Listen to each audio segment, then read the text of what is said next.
Hi readers, Chris here. Today I'm going to be talking about my 10 most anticipated book releases for next month, March 2022.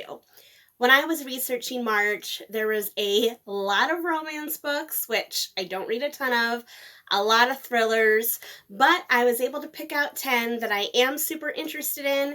Again, these are not all the books coming out next month, just the ones I'm most interested in, and they are not listed in any sort of order other than by publication date. So let's jump in with pick number 1, which is going to be All My Rage by Sabaa Tahir. Hopefully I'm pronouncing her name right. If you recognize her name at all, it's because she wrote the popular An Ember in the Ashes series. I've only read book 1, which I read last year. I do plan on reading the rest of the series at some point, hopefully this year, but until then, this is her newest book, and I'm just going to read what it says on Amazon here. So, Lahore, Pakistan, then. Masab is a dreamer and storyteller, newly married to Tawfiq in an arranged marriage. After their young life is shaken by tragedy, they come to the United States and open the Clouds Rest Inn Motel looking for a new start. Juniper, California, now. Saludin and Noor are more than best friends. They are family. Growing up as outcasts in the small desert town of Juniper, California, they understand each other in a way that no one else does. Until the fight, which destroys their bond with the swift fury of a star exploding. We all know how that feels. Now, Sal scrambles to run the family motel as his mother, Mishpa's health fails and his grieving father loses himself to alcoholism.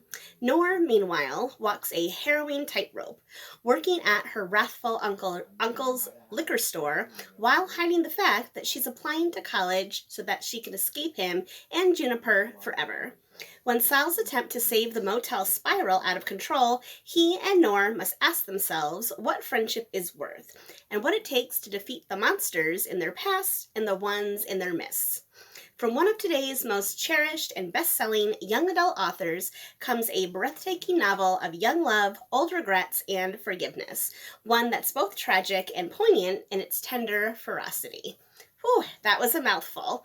So clearly this is a divergent from her super YA fantasy series that she put out, but it sounds like they're still calling it a YA tale, so we'll see what happens. It sounds like a really fascinating and insightful story from the type of voice that we don't always hear from. So for that reason alone, All My Rage is my first pick for March, and it will be available on March 1st.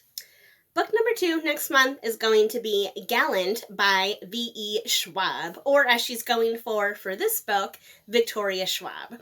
Now, I am sad to say that I have not read any of V.E. Schwab's books, which I know are super popular. I know. The Invisible Life of Addie LaRue, you may have heard of that one, was super popular. And then The Darker Shade of Magic. She has a bunch of series out there. They're on my list to get to one day. But before then, she has Gallant coming out, which is going to be a new book in a new series. So, Oliver Pryor has grown up in Maryland School for Girls, and all she has of her past is her mother's journal, which seems to unravel into madness. Then, a letter invites Olivia to come to her home to Gallant. Yet, when Olivia arrives, no one is expecting her. But Olivia is not about to leave the first place that feels like home. It doesn't matter if her cousin Matthew is hostile or if she sees half-formed ghouls haunting the hallways. Olivia knows that Gallant is hiding secrets, and she's determined to uncover them.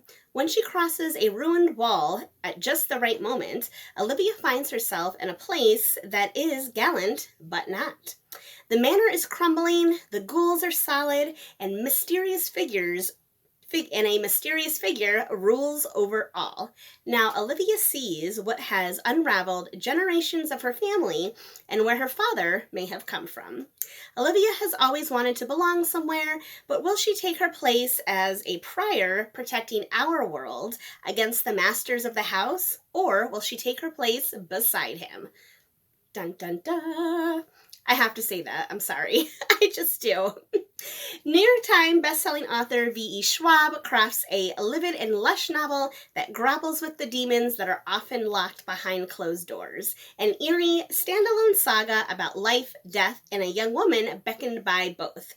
Readers of Neil Gaiman, Holly Black, Melissa Albert, and Garth Nix will quickly lose themselves in this novel with crossover appeal for all ages. That is quite a boastful claim for this book. Quite a boastful claim. I mean, it sounds super cool. The cover looks super cool. I'm definitely into this one. I'm feeling the vibes. If you're feeling the vibes, Gallant will be available on March 1st. For book number 3, we're going to take a little shift, and I picked The Night Shift by Alex Finlay. If you recognize this author's name, it's because she wrote a super popular thriller last year called Every Last Fear. So this is her newest book, and apparently it's one of the most anticipated reads for 2021 on a bunch of lists like Pop Sugar, Goodreads, Book Riot, etc., etc., etc. So this one is New Year's Eve, 1999. If anyone remembers that, Y2K, oh yes, we're going back to Y2K. Y2K is expected to end in chaos. Planes falling out of the sky, elevators plunging to the earth, world markets collapsing, a digital apocalypse. None of that happens, though. But at a Blockbuster Video in New Jersey, 4 teenagers working late at the store are attacked. Only one, inexplicably, survives. Police quickly identify a suspect, the boyfriend of one of the victims, who flees and is never seen again.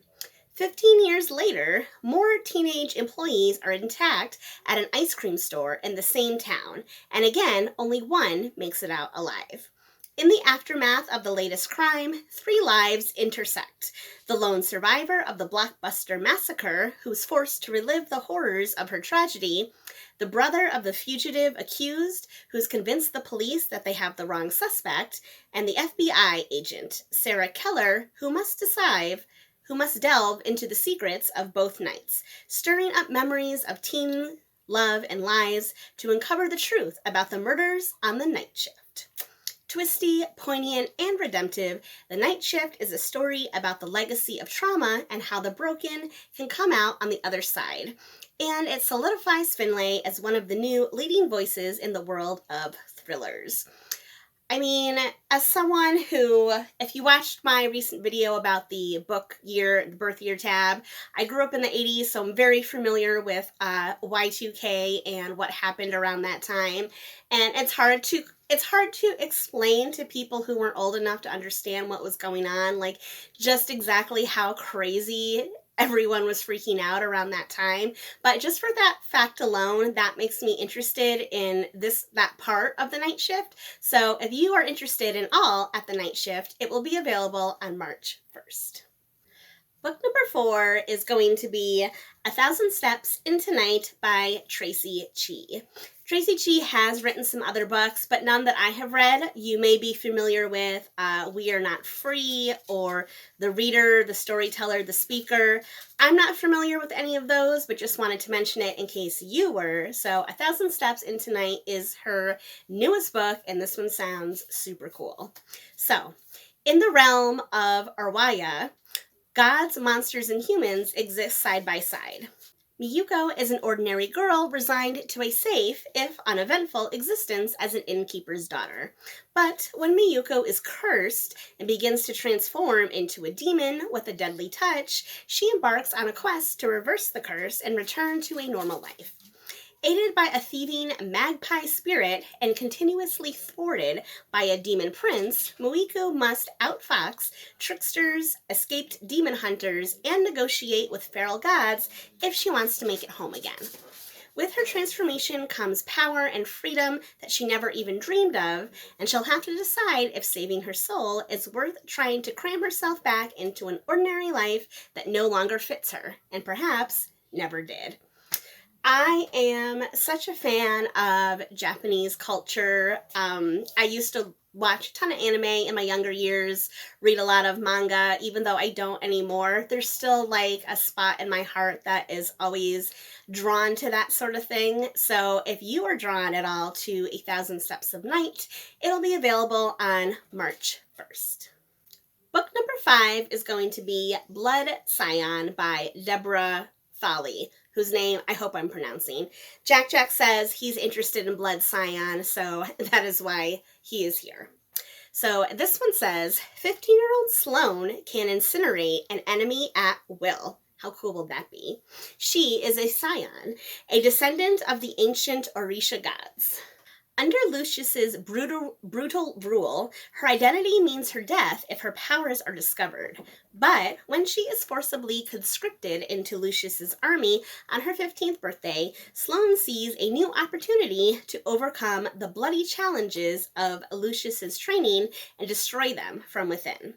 Following one girl's journey of magic, injustice, power, and revenge, this debut novel inspired by, and I know I'm going to pronounce this right, but inspired by Yoruba Nigerian mythology, is a magnetic combination of Children of the Blood and Bone and An Ember in the Ashes, which I just mentioned not that long ago.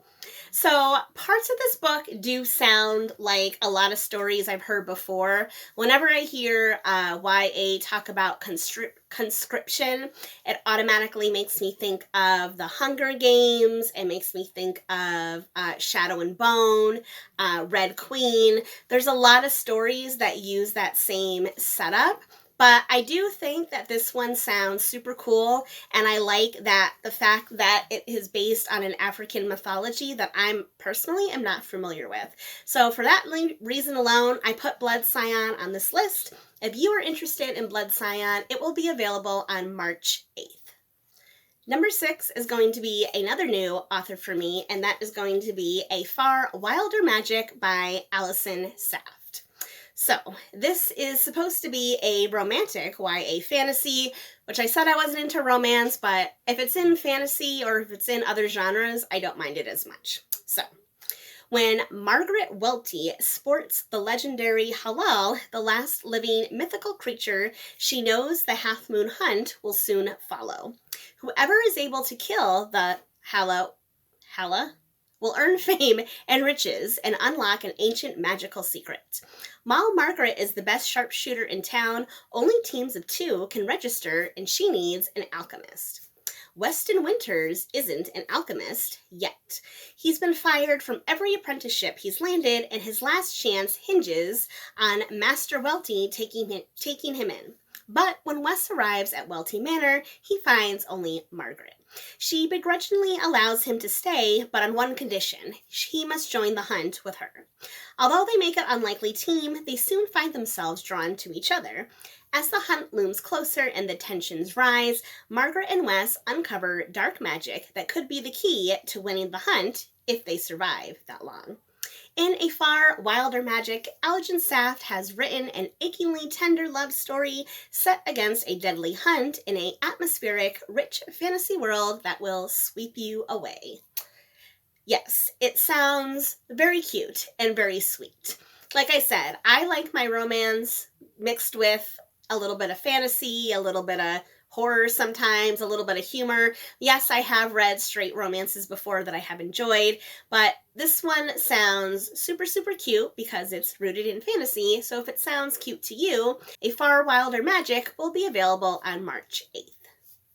Book number 7. For book number 7, I picked something a little bit different from an independent author, and that is going to be The Circus Infinite by Quan Wong. Now, I have to say, before I read this description here, if you are interested in this one, I would recommend looking up the author, because his biography is, I can't even explain it. You just have to read it. His biography is so cool, and it is what makes me want to read this book. So, The Circus Infinite. Hunted by those who want to study his gravity powers, Jess makes his way to the best place for a mixed-species fugitive to blend in, the Pleasure Moon, where everyone just wants to be lost in the party. It doesn't take long for him to catch the attention of the crime boss who owns the resort casino where he lands a circus job. And when the boss gets wind of the bounty on Jess's head, he makes an offer: do anything and everything asked of him or face death. With no other options, Jess fulfills the requests: espionage, torture, demolition. But when the boss sets up the circus to take the fall for his about to get busted narcotics operation, Jess and his friends decide that it's time to bring the mobster down. If Jess can avoid also going back to being the prize subject of a scientist who can't wait to dissect him, even better. So obviously this is a science fiction tale, but it's a science fiction tale with like crime mixed in with with a circus mixed in. Like there's a lot of elements mixed in, and it makes me wonder, like, is that even gonna work? This book sounds like it could either be totally like nuts and makes no sense, or it could be a super cool story. So if you think the Circus Infinite sounds like a super cool story, it'll be available on March 8th. Book number 8 is going to be Secret Identity by Alex Segura. And first, before I even say anything, can you just appreciate this cover? Like, it looks like a comic book, so automatically I'm in. So this one says, it's 1975 and the comic book industry is struggling, but Carmen Valdez doesn't care. She's an assistant at Triumph Comics, which doesn't have the creative zeal of Marvel, nor the buttoned-up efficiency of DC, but it doesn't matter. Carmen is tantalizingly close to fulfilling her dream of writing a superhero book. That dream is nearly a reality when one of the Triumph writers enlists her to create a new character, which they call the Lethal Lynx, Triumph's first female hero. But her colleague is acting strangely and asking her to keep her involvement a secret. And then he's found dead, with all of their scripts turned into the publisher without her name on them. Carmen is desperate to piece together what happened to her colleague to hang on to her piece of the Lynx, which turns out to be a runaway hit, but that's complicated by a surprise visit from her home in Miami, a tenacious cop who is piecing everything together too quickly for Carmen, and the tangled web of secrets and resentments among the passionate eccentrics who write comics for a living. Alex Segura uses his experience as a comic creator as well as his unabashed love of noir fiction to create a truly one-of-a-kind novel. Hard-edged, bright-eyed, gritty, dangerous, and utterly absorbing. So, first of all, I think this is a super cool idea for like a murder mystery type setup. Like, it's super cool. I've never heard of anything really that takes place in kind of the comic industry like this one does. So I think that's super unique and super cool. If you think it sounds unique and super cool, Secret Identity will be available on March 15th. Book number 9 is another kind of a independent pick here, and once I read the description, I think you'll know why I picked this one. And that is going to be The Shadow Glass by Josh Winning. So, this one says, Jack Corman is failing at life. Jobless, jaded, and on the wrong side of 30, he's facing the threat of eviction from his London flat while reeling from the sudden death of his father, a one-time film director, Bob Corman. Back in the 80s, Bob poured his heart and soul into the creation of his 1986 puppet fantasy, The Shadow Glass, a film that Jack loved as a child, idolizing its fox-like hero, Dune. But The Shadow Glass flopped on release, deemed too scary for kids, too weird for adults, and Bob became a laughingstock, losing himself to booze and self-pity. Now, the film represents everything that Jack hated about his father, and he lives with the fear that he'll end up a failure just like him. Had to get my own fox puppet out. In the wake of Bob's death, Jack returns to his decaying home, a place creaking with movie memorabilia and painful memories. Then, during a freak thunderstorm, the puppets in the attic start talking. Jack, will you start talking? That's good enough. Tipped into a desperate real-world quest to save London from the more nefarious of his father's creations, Jack teams up with excitable fanboy Toby, the spiky studio executive Amelia, to navigate the labyrinth of his father's legacy while conjuring the hero within, and igniting a Shadowglass resurgence that could finally do his father proud. This sounds like it's got a little bit of everything that I love, like culty 80s movies, puppets. I wasn't necessarily big into Labyrinth, but I loved The Dark Crystal and The Never-Ending Story, and this brings back all those vibes, so that is why I picked this one. Jack, what are you getting into over there? If you're interested in The Shadowglass, it'll be available on March 22nd. Finally, that brings me to pick number 10, which is going to be The Diamond Eye by Kate Quinn. And if you recognize her name, it's because she wrote the super popular The Rose Code. So this is going to be a historical fiction, which I've always loved historical fiction, but I've just recently started getting into World War II historical fiction, which I'm starting to realize there is an absolute ton of. Like, it is a specific type of fiction that apparently people are just obsessed with. So, this one sounds super good, super good. In the snowbound city of Kiev, wry and bookish history student Mila organizes her life around her library job and her young son. But Hitler's invasion of Russia sends her on a different path. Given a rifle and sent to join the fight, Mila must forge herself from a studious girl to a deadly sniper, a lethal hunter of Nazis known as Lady Death. When the news of her 300th kill makes her a national heroine, Mila finds herself torn from the bloody battlefields on the Eastern Front and sent to America on a goodwill tour. Still reeling from war wounds and devastated by loss, Mila finds herself isolated and lonely in the glittering world of Washington, D.C., until an unexpected friendship with the First Lady, Eleanor Roosevelt, and an even more unexpected connection with a silent fellow sniper offer the possibility of happiness. But when an old enemy from Mila's past joins forces with a deadly new foe lurking in the shadows, Lady Death finds herself battling her own demons and enemy bullets from the deadliest duel in her life. Based on a true story, The Diamond's Eye is a haunting novel of heroism born of desperation, of a mother who became a soldier, and a woman who found her place in the world and changed the course of history forever. So the fact that this is based on a true story is super, super cool and makes me want to run to Google and Wikipedia to look up Lady Death and find out everything I can about her. So this sounds like a super cool story. If you think this sounds like a super cool story, The Diamond Eye will be available on March 29th. So those are my 10 picks for March 2022. Meepers, are you interested in any of those books? Do you think those are good picks? Are you sleepy?